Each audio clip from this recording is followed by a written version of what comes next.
ஒரு அழகான சின்ன கிராமத்துல சோமு மீனாட்சின்னு 2 பேர் வாழ்ந்து வந்தாங்க. அவங்களுக்கு ரவினான்னு 2 குழந்தைங்க இருக்காங்க. சோமு ஒரு முட்டை வியாபாரி.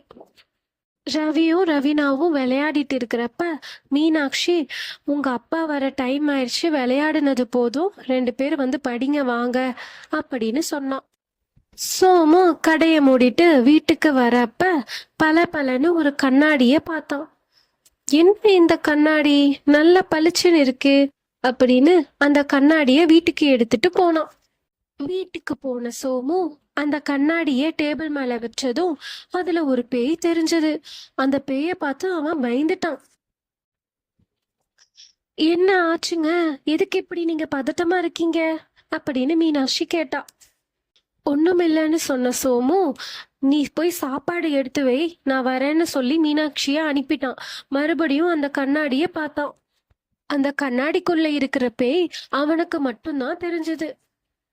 நீ தேவையில்லாம இந்த கண்ணாடிய எடுத்து ரொம்ப பெரிய தப்பு பண்ணிட்ட.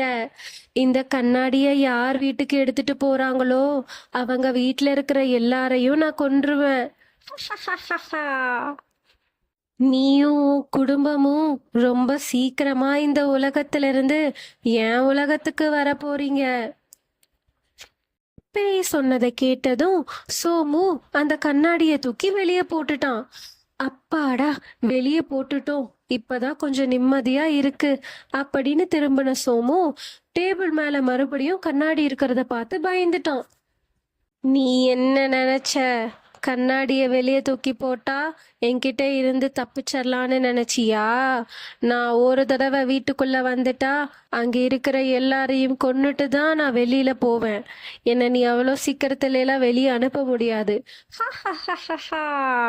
இந்த பேய்கிட்ட இருந்து என் குடும்பத்தை நான் எப்படி காப்பாத்த போறேனே தெரியலையே கடவுளே அப்படின்னு புலம்பின சோமு அவன் குடும்பத்தை கூப்பிட்டு நடந்த உண்மை எல்லாத்தையும் சொன்னான்.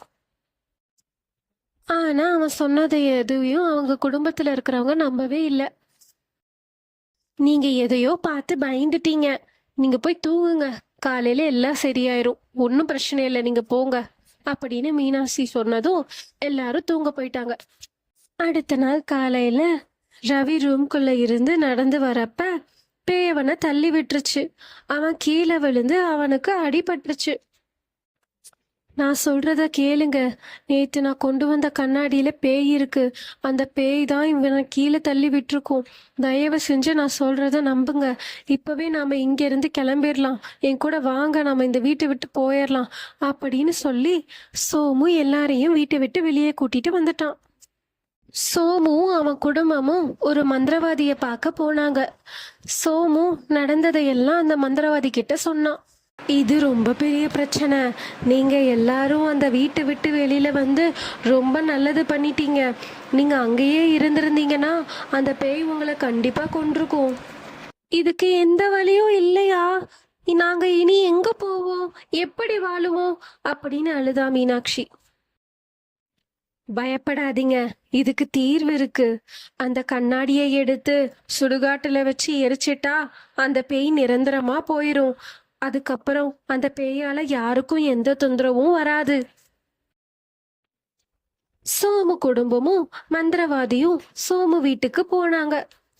மந்திரவாதி மந்திரம் போட்டு அந்த கண்ணாடிய சுடுகாட்டுக்கு எடுத்துட்டு வந்தாங்க. என்ன விட்டுரு, நான் யாரையும் எந்த தொந்தரவும் பண்ண மாட்டேன், என்ன விடு அப்படின்னு பேய் அழுதுச்சு. ஆனா மந்திரவாதி பேய் சொல்றத கேட்காம அந்த கண்ணாடியை எரிச்சிட்டாங்க. அந்த பேய் நிரந்தரமா அந்த கண்ணாடியை விட்டு போயிருச்சு. சோமும் அவன் குடும்பமும் மந்திரவாதிக்கு நன்றி சொல்லிட்டு அவங்க வீட்டுக்கு போயிட்டு சந்தோஷமா இருந்தாங்க. moral of the story, கீழே கிடைக்குதுன்னு நமக்கு சொந்தமில்லாத பொருள் எதையும் நாம எடுக்க கூடாது. நம்ம கிட்ட இருக்கிறத வச்சுதான் நாம வாழணும். என்ன குட்டீஸ், இந்த கதை உங்களுக்கு பிடிச்சதுன்னா லைக் பண்ணுங்க, ஷேர் பண்ணுங்க, சப்ஸ்கிரைப் பண்ணுங்க. டாடா. அடுத்த சுவாரஸ்யமான கதையில நான் உங்களை சந்திக்கிறேன். பாய்.